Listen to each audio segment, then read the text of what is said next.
Coucou, j'espère que vous allez tous super bien. Bienvenue dans l'une de nos capsules avec Connie Empowerment. Avant de commencer, je vous incite à vous abonner, à partager, à liker, d'accord, et laisser un commentaire. Merci déjà pour vous qui me suivez. On va parler de l'affaire d'Api de Foulane et aussi d'une certaine structure qui peut être mise sur pied par la communauté artistique camerounaise qui pourra les aider de manière plus prompte à jouir de leur art, à progresser en tant que lobby et aussi à avoir une certaine force et pouvoir dans la prise de décision au pays en attendant que le pouvoir change de main et que peut-être un éventuel futur président pourra leur donner ou peut-être leur donner une certaine notoriété ou peut-être arranger leurs conditions. Mais en attendant, je pense que s'il y a une très bonne organisation sur pied, les artistes ne souffriront plus d'une certaine manière et ils pourront aussi éradiquer cette histoire que pour qu'un artiste puisse évoluer, il faut casser le derrière, il faut entrer dans les cercles, il faut faire ceci parce qu'il y a une mauvaise organisation. Et je ne sais pas si vous avez déjà entendu parler du pouvoir des lobbies. C'est super important parce qu'avec ça, on pourra réduire au maximum ces managers, ces grands, comme on le dit tout le temps, qui jouissent de leur pouvoir, de leur notoriété pour pouvoir gâter ou abîmer les jeunes artistes qui sont en train de venir, les obliger et leur faire croire qu'il va forcément, s'ils veulent évoluer, il faut qu'ils donnent leur derrière, il faut qu'ils participent à des histoires pas du tout commodes ou pas du tout claires, ce qui est faux. D'accord? Donc, déjà, je tire déjà un révérence à la mort de Mamie Ton. C'était une artiste vraiment superbe. Vraiment, le cinéma en a perdu et en a pris franchement un coup super dur. Aussi à la mort de Aïdjo Mamadou. Et sincèrement, ça, si ça vous fait pas réfléchir, ça donne franchement beaucoup de choses. Reste encore à faire dans, dans notre communauté. D'accord? Franchement, la condition d'Api Foulane fait vraiment pleurer, ça fait paniquer. Et surtout qu'en écoutant beaucoup les gossips, je me suis rendu compte en effet que nombreux sont les artistes qui fuient le pays à cause de ces histoires du derrière. Franchement, nous en sommes arrivés là à cause de, je sais pas comment je vais expliquer ça, l'individualisme. Parce que l'Occident avait compris il y a bien longtemps que pour régner, il faut diviser. Et nous leur avons donné cela. Et c'est pour ça, et c'est cette chicotte qu'ils utilisent sur nous jusqu'à présent. Et nous, en tant qu'Africains, on ne parvient pas à comprendre que c'est en s'unissant, en formant des groupes, en fonctionnant ensemble qu'on pourra combattre cela. Et il y a longtemps, pendant des années, je me rappelle même quand j'ai grandissais, les artistes souffraient du même problème qu'ils ont aujourd'hui. Ils ont déjà tout essayé. Pourquoi est-ce qu'en essayant tout, généralement, vous essayez ceci, ça ne fonctionne pas? Changer de technique. Il y a l'individualisme caractérisé dans le cercle artistique et comédien camerounais. Même dans nos vies communes, on a ce problème d'individualisme et ça n'aide personne. Ça sert l'intérêt du pouvoir, ça sert l'intérêt de l'oppresseur et ça sert leurs histoires exotériques et les casser le derrière qui continuent. Si jamais, voici ce que je suis en train de penser. Quelqu'un comme un petit jeune comme Happy des Foulane, ça fait mal de voir un enfant qui a un très bon talent comme ça, parti comme ça. Vraiment. Il est dans les centres de quoi. Après, on dit qu'il il fume le pas. Après, il fait, vous allez vous rendre compte que ces jeunes sont obligés d'entrer dans ces choses, pas parce qu'ils veulent, non. Parce qu'à un certain moment, ce qu'ils ont traversé, ces addictifs-là, ces histoires qu'ils prennent là leur permettent de se maintenir.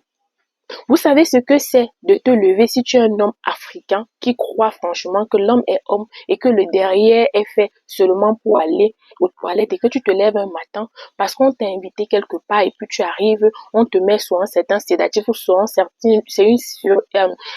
une certaine drogue et tu te lèves le matin, tu sens qu'on a touché ton derrière. Comment est-ce que ça va fonctionner dans ta tête? Mais ça te brise mentalement, psychologiquement, psychiquement, tu perds la tête. Je vous le dis. Et les gens prennent cette histoire de casser le derrière comme si c'était du jeu. Écoutez, les bilingues, la communauté LGBT et tout, je ne suis pas contre eux. Mon problème actuellement, ce n'est pas ça. Mon problème, c'est ce qu'on force à devenir comme ça. C'est ça mon problème. Vous pouvez faire vos histoires. Là, ça a été depuis les prêtres catholiques qui faisaient. Vous pouvez faire vos histoires. Si tu es consentant, si tu penses que non, au lieu d'être un homme, tu dois être une femme et que ton derrière doit être cassé, que tu le fais de manière consciente, il n'y a pas de problème à ça. Mais mon problème est au fait où on oblige les gens à devenir ça. Ce n'est plus normal. Vous ne pouvez pas venir obliger tout le monde à consentir à ce que... Non, au fait, voilà où se trouve le problème. Hein. Voilà où se trouve, et là où les gens ne veulent pas comprendre. D'accord? Chez les Whitey là-bas, eux, ils font les choses d'eux-mêmes.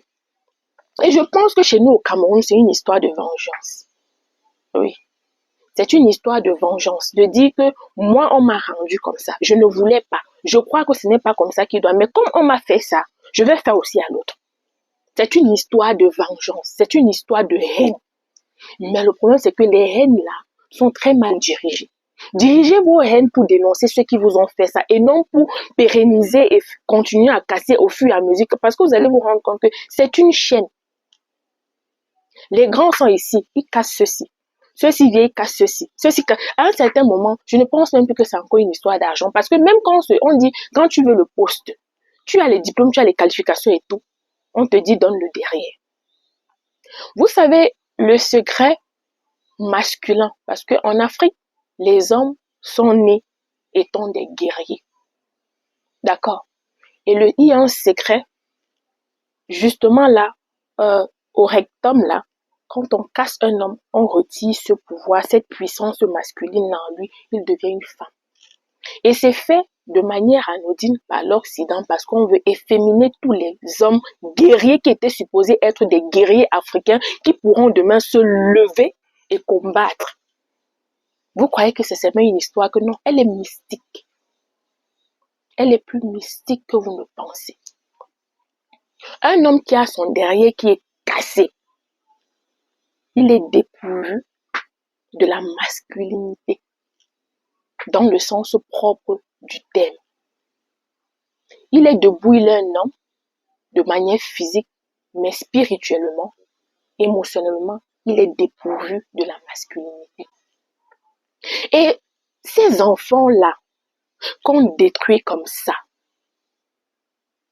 je vous assure, quand tu es un enfant, qu'on t'invite quelque part, tu sais que ok, tu as commencé avec ton petit succès, tu as le talent et que on t'invite quelque part et puis on te fait ce qu'on te fait là, après tu deviens comme ça. Je vous assure, c'est encore mieux qu'on te fait même tu es conscient que de te faire ça quand tu n'es pas conscient parce que quand tu te réveilles, tu pètes le câble, tu pètes un plomb. Je pense que c'est ce qui est arrivé avec l'histoire d'Abdi Desfoulane.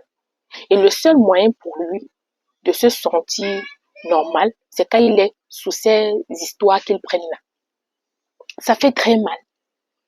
Ça fait franchement mal. Mais maintenant, je pense que avec ces histoires, les morts des artistes, le laxisme, toutes ces manières que quand un artiste est malade, il faut venir demander sur la toile, il faut venir faire ceci. Pourtant, vous avez du talent.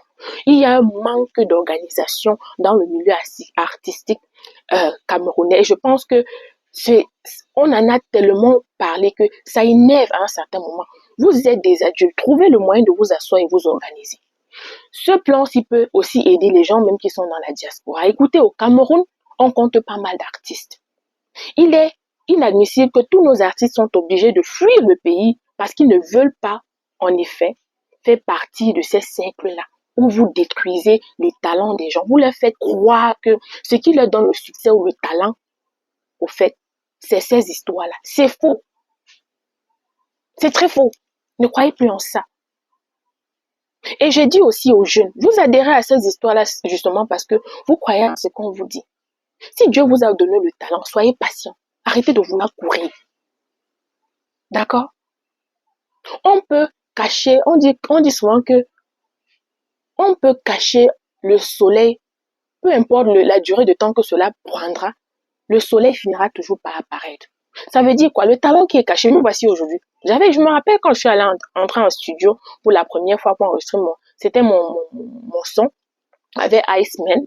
J'avais commencé, mais à la veille, j'avais voyagé.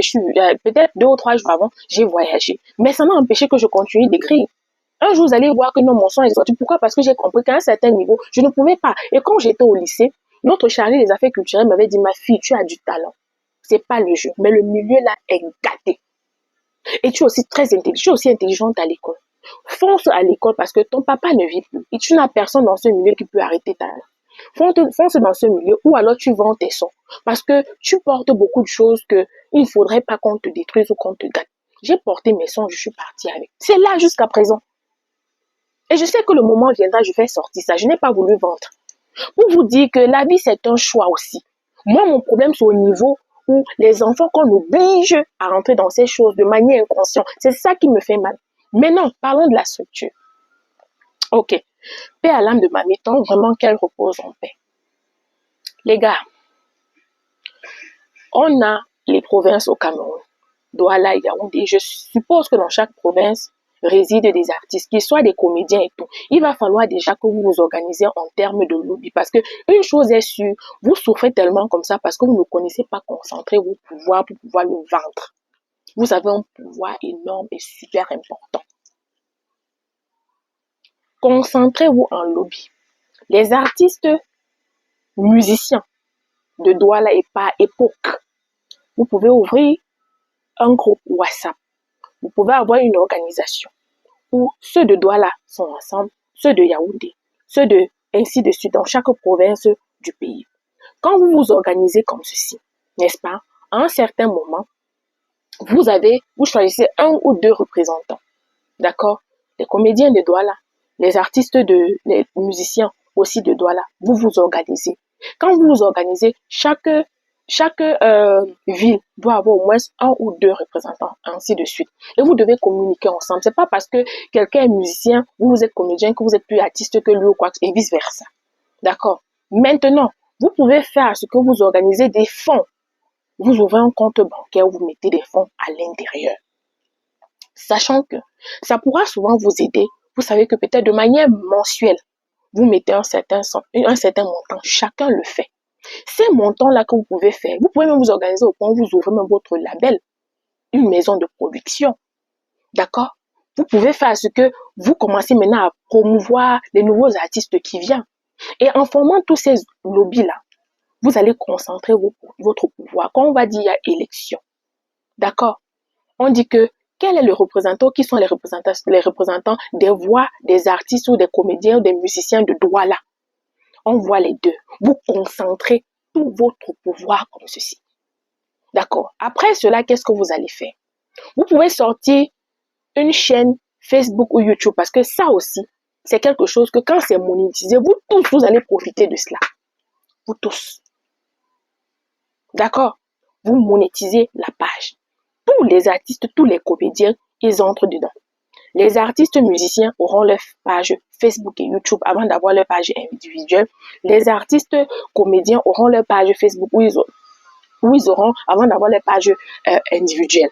D'accord? Maintenant, les comédiens doivent soutenir les musiciens doivent soutenir les comédiens. Et je pense que ça va se passer dans tous les corps, au fait. Faites cela.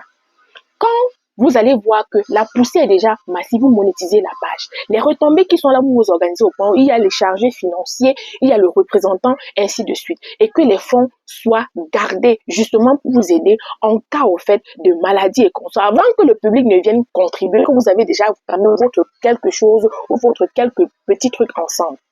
Maintenant, dans ça, pendant que vous êtes organisé en lobby, vous devez vous consulter. Ok, si un jeune musicien est en train de venir, va entrer dans l'art, qu'il consulte les représentants. Vous pouvez aussi peut-être vous voir peut-être une fois en 3 ou 5 mois, une fois, ça dépend de comment vous allez vous organiser. Quand vous faites cela, les nouveaux qui sont en train d'arriver, ils s'approchent de vous. D'accord? Vous les encadrez. Ça va faire ce que nos jeunes artistes ne soient plus obligés de fuir le pays à cause des histoires des fesses. C'est comme ça aussi que vous allez exposer ceux-là qui sont dans le corps de métier et qui font ce genre de choses. Parce que le problème ici, c'est que personne ne veut parler, personne ne veut dénoncer, personne ne veut donner le nom. Par contre, si vous avez des lobbies comme ça, avec l'organisation de protection et tout ce qui sera là-bas, vous allez vous protéger. Protéger les jeunes qui sont en train de venir. Ceux-là qui sont en train de faire ça auront peur maintenant de faire certaines choses parce qu'ils savent que vous marchez maintenant en groupe. D'accord? Quand on va dire élection, vos voix vont compter. On ne va plus vous minimiser parce qu'on va voir que vous êtes concentrés. Si les artistes disent qu'ils ne votent pas, c'est grave. Oui. Entre-temps, vous pouvez tout le temps faire ce genre de groupe, organiser des concerts entre vous parce que les fonds que vous allez pouvoir avoir, ça va vous aider. Vous prenez des nouvelles de chaque artiste au moins 1 à 2 fois tous les mois qu'ils viennent communiquer. Je suis malade, je suis à l'hôpital. Mes finances sont déjà, vous vous regroupez. Avant que si ça vous dépasse, on dit ok, on a combien en fonds, essayons de faire. Après, on remplace cet argent, on porte, on met d'abord. Parce que le problème, c'est les soins immédiats qui sont un problème. Tout le monde ne peut pas avoir la chance de demander tant que le gouvernement s'est levé vite. Non. En attendant là, quand ça ne va pas, il ne parvient pas à manger tout. Comment est-ce qu'on peut faire là, ceux qui sont sur le terrain? Il ne faut pas toujours que non, c'est telle personne qui a un grand cœur qui s'élève, c'est telle personne, un truc qui doit fonctionner en communauté. Tant que vous fonctionnez de manière individuelle, vous n'allez pas aller quelque part. Les artistes, les comédiens, entre vous, il y a les rivalités, ça va toujours être. Mais on doit savoir que quand on a un intérêt commun, où on dit que le gouvernement ne fait pas, on doit se mettre ensemble, d'accord, pour nos intérêts. Le problème actuellement, si on dit même qu'il y a élection, ce n'est pas vous tous qui allez partir voter contre. Il y a ceux qui vont partir voter pour ceci. Et si vous êtes organisés comme ça, vous saurez qui sont les traîtres entre vous parce que vous concentrez votre pouvoir. Et je vous assure, même quand le gouvernement va venir, il saura que on ne peut pas négliger les artistes et les comédiens parce qu'ils ont un pouvoir concentré. C'est ce qu'on appelle le pouvoir des lobbies. Allez partout en France et tout, partout dans le monde, on fonctionne en lobby. Et ce sont les lobbies qui détiennent le pouvoir. Vous n'avez pas ça. On vous voit souvent, ils ont les petites réunions là, les petites, mais après ça devient les sectes, les sorcelleries. Non. Concentrez votre pouvoir. Commencez à fonctionner en lobby. Vous allez voir que la souffrance et vos plaintes que vous êtes en train de faire là, quand le gouvernement va changer de donne et tout ça, quand les choses vont changer, ça sera en plus, ça ne serait pas comme si c'était sur ça que tout est basé. Vous souffrez actuellement de votre ego personnel. Vous souffrez actuellement de votre individualisme. Vous souffrez actuellement du fait que vous avez des rivalités entre vous, que vous ne pouvez pas jeter ça ici pour le bien-être de votre intérêt personnel. C'est vraiment lamentable de voir comment vous avez du talent, mais que dans ça, on détruit les autres. Les doigts, tu te demandes mais qu'est-ce qui ne va pas? Qu'est-ce qui n'a pas marché? L'organisation. Un artiste vient, il est plus démuni, plus pauvre, il a une vie vraiment dérisoire, plus que celui-là qui sait que non, il peut cirer sa chaussure en route. Vous expliquez ça comment? Est-ce que vous savez que vous, les artistes, là, vous devez avoir, normalement les artistes, les comédiens, vous devrez vous mettre ensemble, avoir votre chaîne de télévision, votre radio-télévision, où vous employez même des gens. Oui, il y a les projets que vous pouvez faire comme ça, tellement. Si vous apprenez à marcher de manière organisée, si vous avez des lobbies. Aucun président ne va venir dire que parce que les artistes et les comédiens, les agents de la culture n'ont pas voté pour nous, on va les tuer tous. Comme ça, vous pourrez mieux aider le peuple. Vous pourrez aider dans beaucoup de choses. Commencez à concentrer votre pouvoir en lobby. La première étape. Vous allez prendre le nom de tous les artistes qui sont là. Ceux de Douala, les comédiens de Douala, Bafoussam, ainsi de suite. Et apprenez aussi à socialiser. Quand quelqu'un est tombé, les comédiens, ce n'est pas seulement une histoire des artistes ou des musiciens, c'est aussi une histoire qui doit concerner les comédiens. D'accord? Que ceux qui se croient plus grands que les autres, tant mieux. Ne regardez pas ça, il y aura toujours ce genre de choses. Mais quel est votre but? Quel est votre objectif? Commencez à avoir des lobbies. C'est la seule manière de concentrer votre pouvoir et de faire ce que vos voix comptent. Que quand on va dire une prise de décision au pouvoir, le pouvoir va vous appeler, dit qu'on a besoin de vous, on a besoin de vos voix. C'est là que vous donnez vos conditions. En tout cas, je dépose d'abord ça ici. Je ne veux pas entrer plus en profondeur. Si ça vous intéresse, commencez. Si ça ne vous intéresse pas, tant mieux. Mais ne venez plus pleurer dans les oreilles des gens. Ça fait tellement mal. Tellement mal. Maman Guerre, moi, c'est toujours les mêmes choses. Et les artistes, là, apprenez à avoir une vie décente. Parce que généralement, c'est ça. Quand vous êtes à la fleur du pouvoir, à la fleur de votre notoriété, à la fleur du succès, vous ne connaissez pas, vous descendez, vous ne connaissez pas que demain, là, le succès que vous avez aujourd'hui ne peut plus être le succès que vous aurez demain. Vous ne comprenez pas ça. Préparez votre retraite. Vous devez même avoir dans ce truc les communautés d'organisation où vous pouvez aussi avoir les conseillers. Il y a ceux comme les Dédi et Yango, ils ne souffrent pas, qui peuvent servir aussi même souvent de conseillers. Comment eux, ils ont fait pour ne pas terminer dans la famille, dans la faim, comme ceux qui ont aussi eu le même succès qu'eux hier et qui sont tombés. Il y a aussi même l'organisation, les plans aussi des musiques. Parce que je comprends que la musique d'avant, il y avait des messages où on passait. Ces grands-là peuvent aussi utiliser toutes leurs connaissances dans la musique pour dire, OK, actuellement, s'il y a les jeunes qui sont en train de venir, l'arrangement et tout. Donc, en tout cas, c'est un grand projet comme ça, un grand programme comme ça. Ça, c'est seulement que le début. Organisez-vous déjà en lobby. Concentrez déjà vos pouvoirs. Vous allez voir ce que ça va faire. En tout cas, moi, je dépose ça ici. Franchement. Même dans la diaspora, c'est la même organisation. Si vous essayez de vous organiser en conglomérat, en lobby et tout partout, le pouvoir, on pourra faire marcher les choses comme on veut. Parce que là, on va dire qu'on a un intérêt commun. Nous tous en lobby. Parce que c'est plus facile de parler quand nous sommes en groupe et en lobby et avoir un consentement que de parler de manière individuelle. Tu vas toucher combien de personnes de manière individuelle? Combien? En tout cas, bisous, excellente journée. Moi, je dépose ça ici. Ça fait vraiment mal l'affaire d'appeler Foulane, mais je pense qu'à un certain moment, il va falloir la concentration pour pouvoir aider certaines personnes.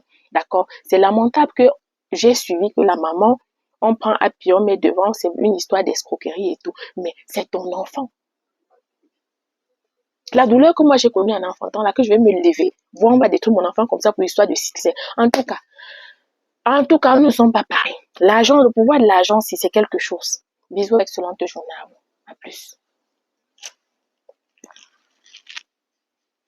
Je prêchais moi au désert depuis ma.